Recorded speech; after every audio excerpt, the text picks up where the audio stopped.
Sir strong room की किस तरह से सुरक्षा वो जो इलेक्शन कमीशन ऑफ इंडिया का गाइडलाइन है उसके अकॉर्डिंग स्ट्रांग रूम की 3 लेयर की सिक्योरिटी डिप्लॉय की गई है। फर्स्ट लेयर जो इनर मोस्ट लेयर है उसमें सीएपीएफ का डिप्लॉयमेंट किया गया है। सेकंड लेयर में जो इंटरमीडिएट लेयर है उसमें बीएसएफ की डिप्लॉयमेंट की गई। और थर्ड लेयर जो है आउटर मोस्ट लेयर उसमें जिला पुलिस के जो जवान हैं उनकी प्रतिनियुक्ति की गई है तीनों पाली में। और common command and control centre बनाए गए हैं जहां लगातार निर्बाध रूप से सीसीटीवी के माध्यम से मॉनिटरिंग की जाएगी। वॉच टावर्स बनाए गए हैं और आउटर पेरिफेरी में लगातार पेट्रोलिंग की जाती रहेगी ताकि जो गाइडलाइन है उसके अकॉर्डिंग ईवीएम की सुरक्षा सुनिश्चित की जा सके। मतगणना परिसर में भी 14 से पहले किसी पर भी लगाई गई है प्रवेश से पहले? बिल्कुल, वो तो जो प्रोसेस है उसके अकॉर्डिंग किया जाएगा।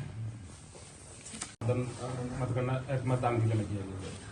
आज हमारे जिले में शाम 6 बजे तक सभी बूथों पे मतदान पूर्ण हो गया है और साथ ही साथ अगर किसी बूथ पर 6 बजे तक मतदाता आ गए थे और कतार लगी हुई थी तो उनका भी वोटिंग करा के उसे संपन्न कर लिया जाएगा। अधिकांश बूथों पर शाम 6 बजे लाइन नहीं पाई गई है। बूथ जो है वो ऑलमोस्ट वोटर्स ने वोटिंग कर दी है और 5 बजे का जो आंकड़ा है जिले का वो 60% से अधिक वोटिंग हो गया, जो कि बहुत ही ऑप्टिमिस्टिक फिगर है, बहुत ही उत्साहवर्धक फिगर है, क्योंकि पिछले गत वर्षों के जो वोटिंग प्रतिशत थे उससे काफी ज्यादा इस बार वोटिंग किया गया। और साथ ही हम लोग के द्वारा ये भी पाया गया कि महिलाओं के द्वारा काफी उत्साह में वोटिंग किया गया। बहुत बड़ी संख्या में लंबी कतारों में महिलाओं को हम लोग ने बूथ पर देखा। 2020 का देखा जाए विधानसभा या 2024 का लोकसभा, दोनों से काफी अधिक है, 6% से ज्यादा अधिक है। तो पिछले वोटिंग प्रतिशत से हम लोग का इस बार काफी अधिक है। और जितना हम लोगों ने फील्ड में घूम के देखा था बूथों पर, तो महिलाओं का, युवाओं का बहुत अधिक संख्या में टर्नआउट था बूथों पर। तो हम लोग एक्सपेक्ट कर रहे हैं कि वुमेन वोटिंग पर प्रतिशत काफी इस बार अच्छा आएगा। जो मॉक पोल है वो बिल्कुल ससमय कर लिया गया था और जो अभी तक हम लोग को सूचना प्राप्त हुई है, वैसे तो ये ऑफिशियल फिगर हम लोग एक बार रिसीविंग के बाद देते हैं, उस हिसाब से 27 बीयू, 19 सीयू और 30 वीवीपैट बदले गए हैं विभिन्न चरणों में। और सारे पोल्ड ईवीएम, जो भी ईवीएम में पोलिंग की गई है, भले ही बाद में वो रिप्लेस हो गया हो, बट अगर पोलिंग की गई है उसमें तो वो सारे बाजार समिति में रखे जाएंगे सातों विधानसभा के।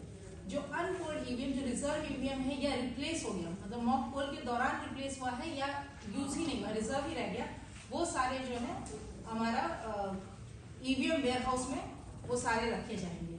जो हमारा स्ट्रॉन्ग रूम है उसमें कल 10 बजे सारे ऑब्जर्वर के समक्ष स्क्रूटनी किया जाएगा, जिसमें कि अभ्यर्थी भी उपस्थित रहेंगे।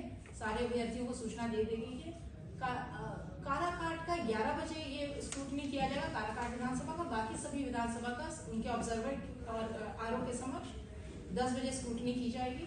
हर एक जो स्ट्रॉन्ग रूम है उसको सील करने के बाद वहां सीसीटीवी लगाया गया पूरे परिसर में और उसका व्यूइंग का फैसिलिटी दिया गया, जहां पर कि जो भी जितने सारे कैंडिडेट्स हैं या उनके प्रतिनिधि वहां पर व्यू कर सकते हैं इस बार, ताकि कोई दिक्कत नहीं हो या फिर मतलब जो होता है ना बिजली की दिक्कत नहीं हो, इसीलिए 3 कैमरा, मतलब 3 टीवी का सेट लगाया गया है कि अगर एक टीवी के सेट में कोई तकनीकी खराब हो तो दूसरा काम करेगा, दूसरे में तीसरा। 3 सेट टीवी लगा दिया गया है और साथ ही साथ जितने कैमरा लगे सब में यूपीएस बैकअप है और टीवी सेट्स में भी इन्वर्टर लगाया गया ताकि एक भी मिनट का ग्लिच नहीं आए हमारा जो स्ट्रॉन्ग रूम है उसको देखने के लिए। और हमारा काउंटिंग 14 तारीख को निर्धारित है और सुबह 8 बजे से काउंटिंग प्रारंभ होगा और सभी सातों विधानसभा का काउंटिंग जो है वो बाजार समिति तकिया में किया जाएगा, सासाराम।